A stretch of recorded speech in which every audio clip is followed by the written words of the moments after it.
Bienvenue dans votre émission L'Afrique s'éveille, une nouvelle émission, votre émission sur le développement de l'Afrique, votre émission sur mesure qui parle des talents, qui parle des mises en lumière, qui parle de tout ce qui est social, économique, une plus-value à l'Afrique.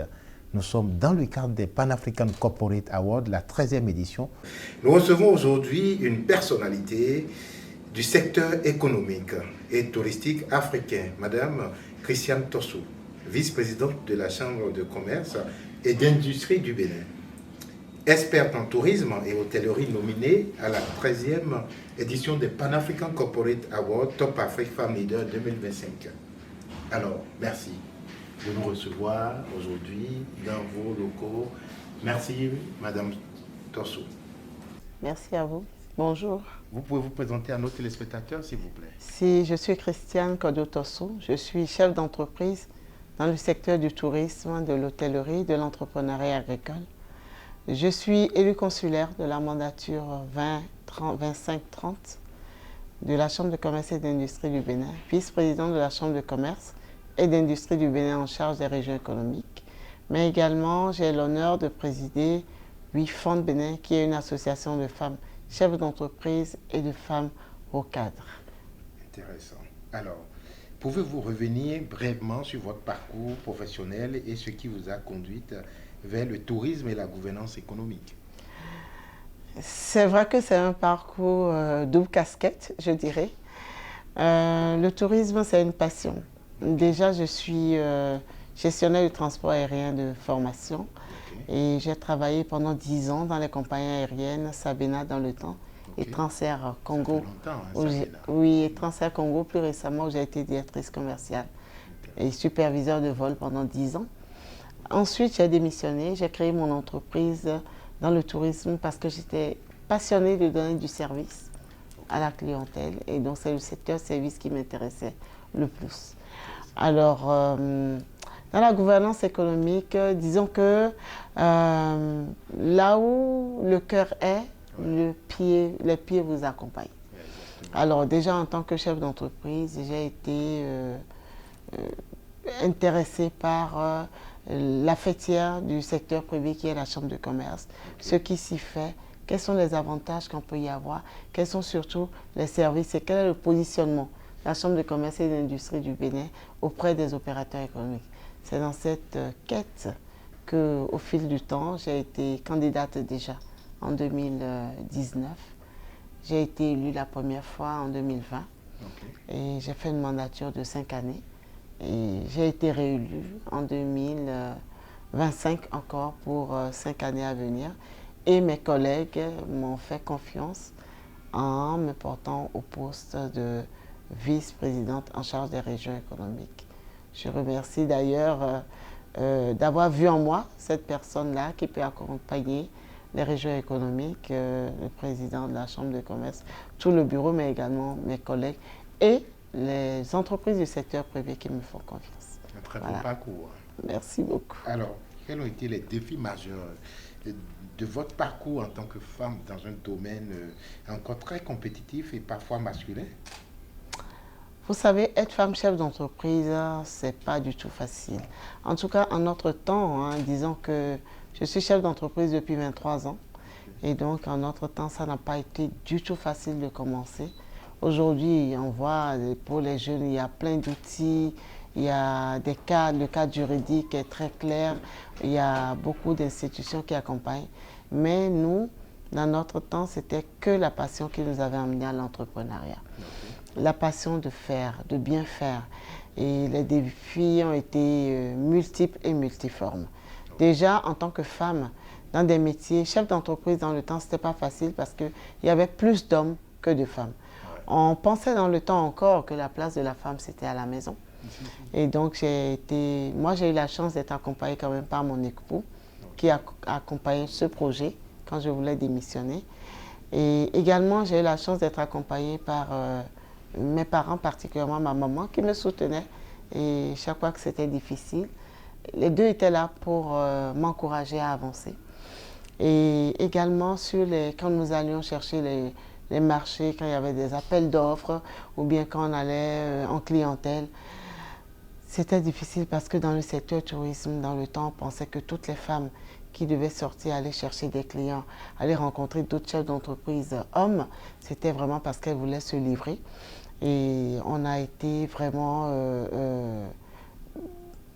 disons, détruits intérieurement par ce genre de choses où on voyait en vous la femme qui était trop libre, pourquoi elle devait prendre la parole, pourquoi elle devait aller vers les hommes pour proposer ses prestations. Et autre chose, donc, c'est le regard de la société qui était très difficile pour nous à cause de nos coutumes et de l'écosystème dans lequel on vivait. Mais il y avait également les défis aussi du financement. Parce que dans le temps, il était difficile pour nous d'aller vers les banques et de se faire financer. Déjà, quand vous alliez vers les banques, nous-mêmes, on avait très peur de prendre du financement parce qu'on se demandait comment est-ce qu'on allait payer. On manquait un peu de confiance en nous-mêmes. Ce qui a changé au fil des temps. Également, on avait le défi des compétences, des ressources humaines compétentes, parce que dans le temps, dans notre secteur d'activité, il n'y avait pas beaucoup de compétences. On recrutait des collaborateurs et on était obligé de les former d'abord avant de leur mettre le pied à l'étrier. Donc, défi du regard de la société, défi du financement, défi des ressources humaines qui n'étaient pas aux normes dans le temps et pas assez compétentes pour faire le travail. Pour quelqu'un qui aime bien le service zéro défaut, qui aime bien être structuré et avancé et qui est toujours pleine de nouvelles idées, il fallait vraiment avoir l'équipe qu'il fallait pour suivre la cadence. Ensuite, pour ma seconde casquette, je veux dire la Chambre de commerce et d'industrie du Bénin, ça, je peux dire que au début, je n'ai pas eu, j'ai pas de grand mérite parce que j'ai été élue consulaire. Comme mes autres collègues, on était 60. Mais quand il était question de mettre en place le bureau, le président actuel, c'était des équipes, donc le président actuel m'avait identifié pour que je fasse partie de sa liste. Et donc c'est ainsi que j'ai été élue, en même temps que la liste du président. Le président est élu avec son binôme et le président choisit sur sa liste qui devait aller à tel ou tel poste. Et je pense qu'être une femme, ça a quand même aidé, parce qu'à un moment, il fallait une femme dans le bureau. Et voilà, mes collègues et le président ont choisi que je sois dans le bureau. Et donc, le travail a commencé. Mais c'était quand même un environnement très masculin également. Parce que on était moins de 20% de femmes. Et donc, il fallait faire entendre la voix des femmes. Et ce n'était pas très facile au début. Mais le fait que je sois également présidente d'une association de femmes chefs d'entreprise et que la problématique de l'autonomisation de la femme, je la vivais tous les jours, c'était plus facile pour moi de porter des plaidoyers, de faire des suggestions et de faire passer quand même, de pouvoir rallier mes autres collègues hommes à la cause des femmes et de pouvoir faire entendre du coup la voix des femmes au sein de la Chambre de commerce et également au sein de l'écosystème entrepreneurial du Bénin. Alors, comment définiriez-vous votre style de leadership aujourd'hui? Je dirais, comme je le disais à longtemps, que j'ai un leadership à double casquette. Okay. Je dirais que c'est un leadership inclusif, qui transforme, et qui fédère, et surtout qui cherche à impacter. Qui transforme des deux côtés, je dirais un leadership d'architecte qui transforme. Parce que au niveau de la Chambre de commerce, ce que je fais en tant que responsable des régions économiques, c'est-à-dire je suis en contact avec tout ce qui concerne les micros, les petites et les moyennes entreprises. Je suis coordonnatrice de toutes les régions économiques du Bénin, et donc du nord au sud, de l'est à l'ouest. Donc je rencontre des thématiques multiformes. Parfois c'est pour des moyennes entreprises, parfois c'est les petites entreprises, parfois c'est les micro-entreprises. Et pour les secteurs d'activité également, puisque c'est transversal sur le commerce, sur les services, sur l'industrie. Donc c'est quand même plusieurs sujets à la fois. Et j'essaie de trouver mon chemin et d'impacter en prenant tous ces sujets-là, en les portant au sein du bureau et en veillant à ce que la Chambre de commerce, puisqu'aujourd'hui elle se positionne comme un centre d'accompagnement des entreprises, pour la formation, la représentation et l'ouverture des marchés, je veille à ce que ce qui se fait au niveau des grandes entreprises soit dupliqué en moyennes entreprises et que les entreprises à la base se sentent réellement impactées.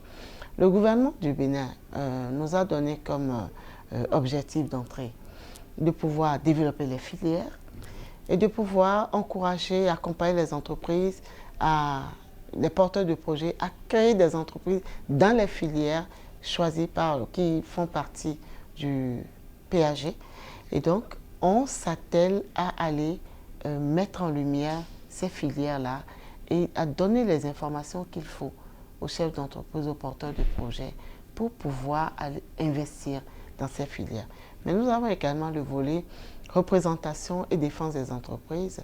Nous avons des outils comme le CAMEC, où il faut aller informer les chefs d'entreprise des outils qu'ils ont à leur disposition pour pouvoir mener à bien leurs activités, pour développer leur entreprise. Par exemple, il y a 2 semaines, la Chambre de commerce a organisé un séminaire sur comment signer des contrats qui sont compétitifs et des contrats qui permettent le développement de l'entreprise et non pas des contrats qui nous tirent vers le bas. Alors ça, c'est une thématique très importante parce qu'après avoir renforcé les entreprises, mis des formations, structuré les entreprises et les accompagner à certifier leurs produits et leurs services, il est quand même temps qu'en ouvrant les marchés, la Chambre de commerce envoie des entreprises sur des foires, des salons, les accompagne en finance, mais quand on les accompagne là-bas, ces entreprises trouvent des partenaires. Et parfois, si elles ne savent pas concrètement comment est-ce qu'il faut, quels sont les articles, les termes précis à mettre dans les contrats, eh bien les entreprises signent des contrats qui deviennent des sources de difficultés pour elles après. Car il y a quelqu'un qui dit souvent que la qualité d'un contrat réside dans la richesse et surtout dans la qualité des échanges.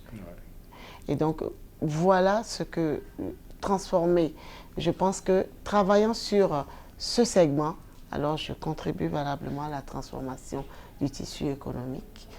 Mais de l'autre côté, quand on parle de l'association WeFund Bénin, par exemple, c'est une association dans laquelle nous travaillons plus à l'autonomisation de la femme. Et pour arriver à l'autonomisation, nous avons WeFund, c'est Women Investment Fund, qui est une association de loi 1901, mais qui a 3 outils. Nous avons l'outil association, WeFund Association. Nous avons l'outil académie, formation, structuration, renforcement de capacité, WeFund Académie. Et ensuite, nous avons l'outil WeFund Capital qui sera dédié à former. Nous avons déjà fait des projets comme le Challenge Fund.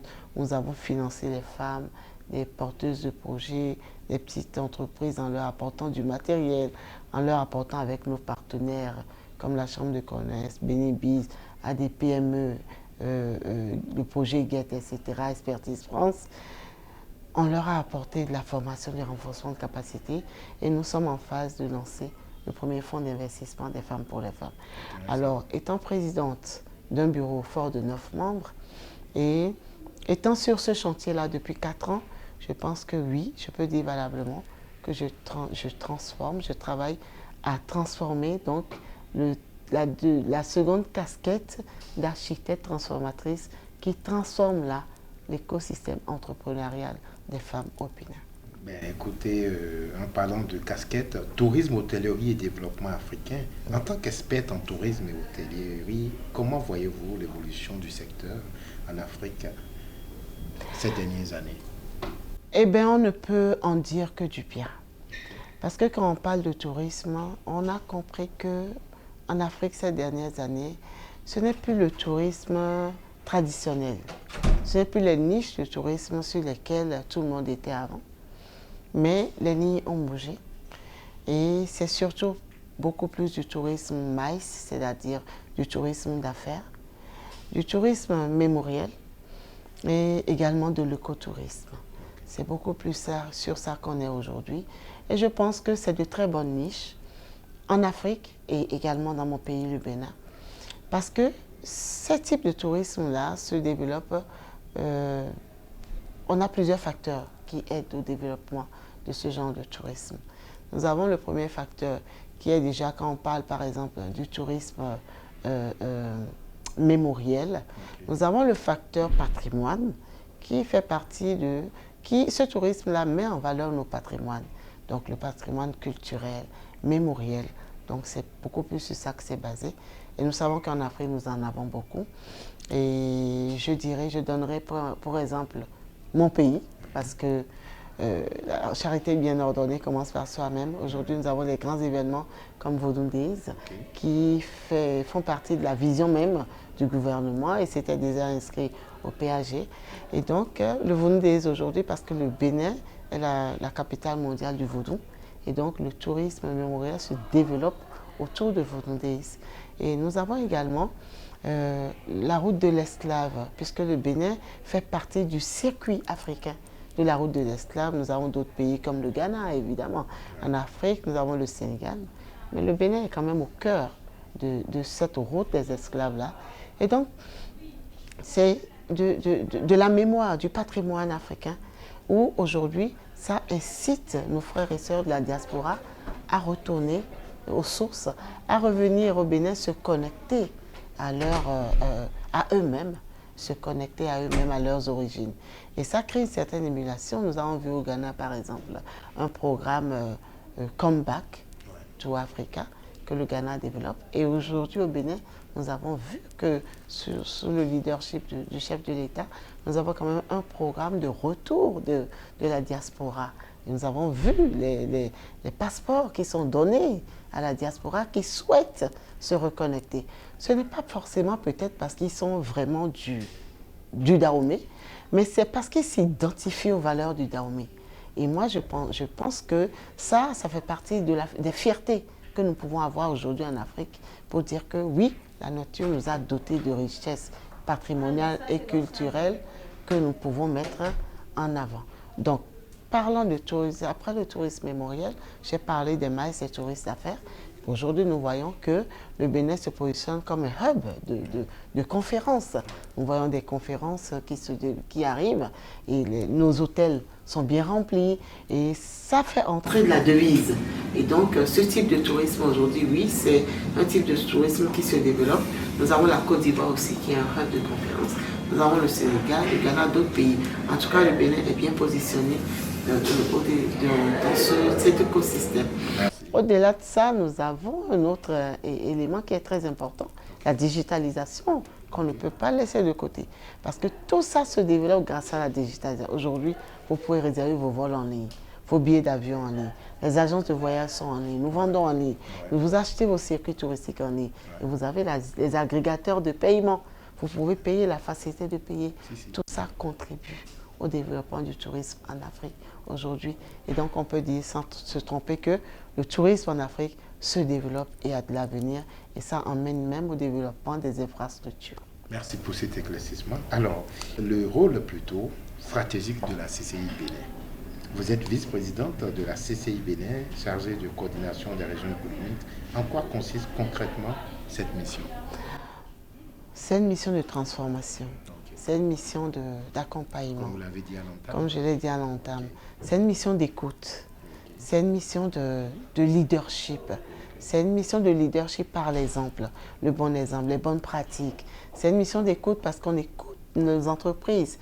Et ça nous permet de mettre à leur disposition les outils nécessaires qu'il faut pour leur développement. Vous savez, la mission, l'objectif premier de la Chambre de commerce aujourd'hui, c'est que la nation économique du Bénin se sente accompagnée et qu'elle se développe par rapport à sa vision qu'elle a. C'est-à-dire qu'une entreprise qui se crée et qui a envie de se développer sent qu'il y a l'institution Chambre de commerce et d'industrie du Bénin qui l'accompagne. Et donc, ce travail se fait au niveau macro, mais se fait également dans toutes les régions économiques.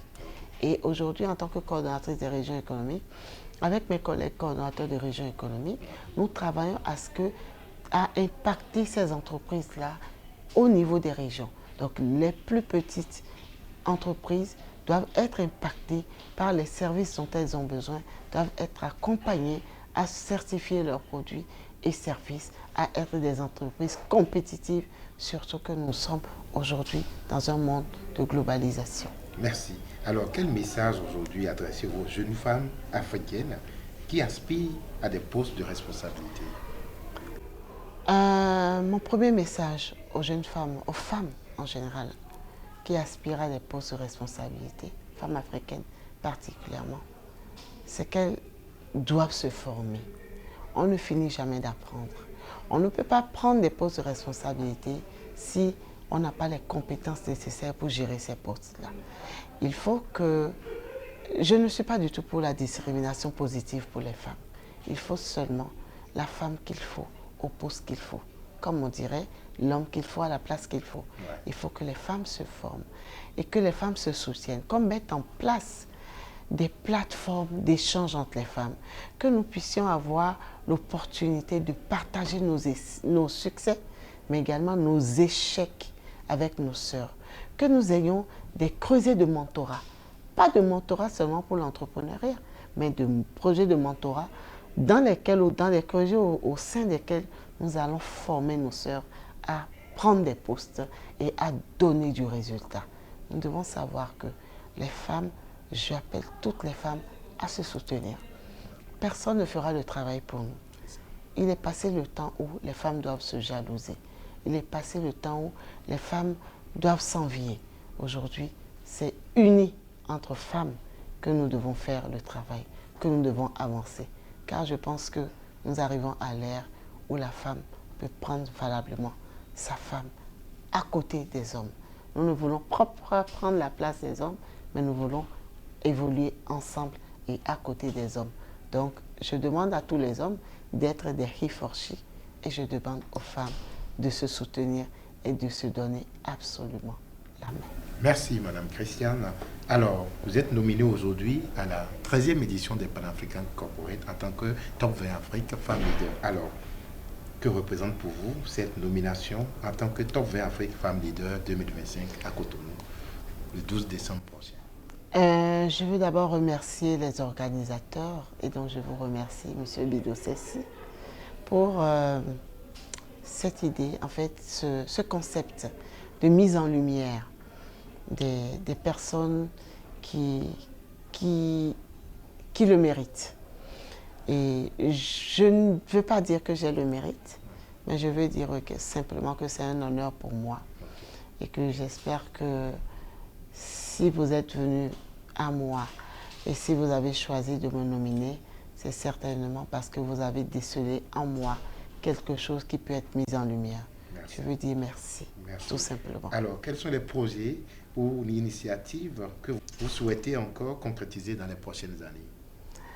J'aimerais pouvoir les garder secrets. Okay. Car ma grand-mère et ma mère m'ont appris que quand vous avez un projet et quand il n'est pas mature, il ne sert à rien d'en parler. Merci. Mais je suis une femme, une grande rêveuse et j'ai toujours des grands projets et j'espère que le Seigneur m'accompagnera toujours avec le soutien de mes sœurs et de mes frères également et dans l'écosystème entrepreneurial où j'évolue, que ces projets vont pouvoir voir le jour et impacter.